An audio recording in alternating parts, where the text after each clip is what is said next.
So my name is Elizabeth, or Ella. You can call me either. I am from Boston, Mass, but I've been living in New York for about 3 years now. I was at Sarah Lawrence Upstate first, and now I'm at Brooklyn College. Especially with the news over this weekend from California of this shooting, I've been thinking about this moment in my life recently. When I was 12 years old and I was taking this acting class in downtown Boston. And the most important thing I learned from it is that I'm a terrible actress, and that was absolutely not going to be my career path. But I also learned something else actually right after class when I was walking back to the Green Line, and it was 7:30 and it was like November or December, so it was already dark out, and this guy just like walked in front of me and started talking to me, and I was probably about like 2 feet shorter than I am now, and like with a ton of books in my arms, and looked like completely vulnerable, and was also still excruciatingly polite at that time, and like didn't understand that I didn't have to talk to this man.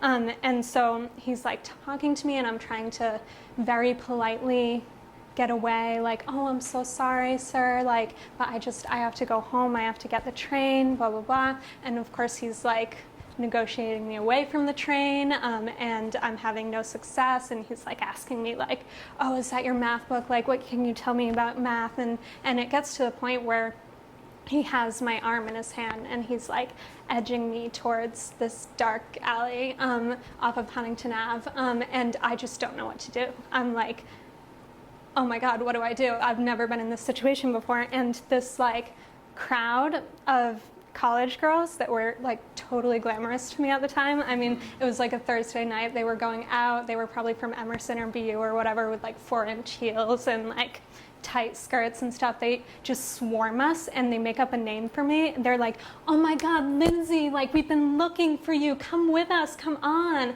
And they get me away from this guy, and they're like, okay, honey, like, where are you going? We'll walk you to the train. And on the way there, they're like, honey, you know you can say no, right?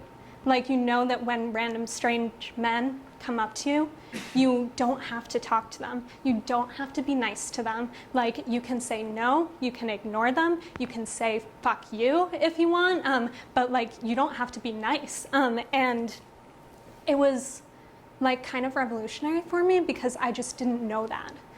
Like, it wasn't that I wanted to talk to him, or that like I thought he was interesting or something. Like, I just didn't know that you could say no to like some older guy who wanted to talk to you, and that you could like ignore him or whatever. And I mean, I think about this moment a lot and what they did in terms of organizing and the work that we do, because I think that in a lot of situations, whether it's harassment or whether it's like being degraded every single day by your boss on your job, it's not that we're not brave. It's not that we don't value ourselves. It's not that we like don't care about our coworkers, but it just has the idea of like fighting back and standing up for yourself has not been introduced as a possibility.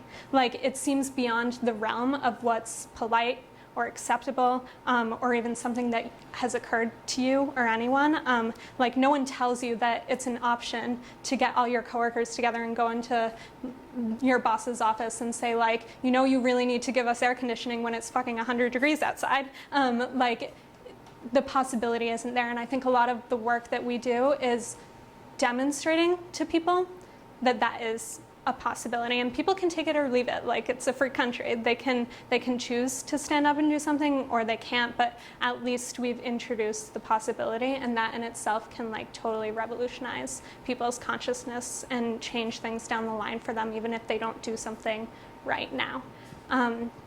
So yeah, that's my little public narrative. Thank you.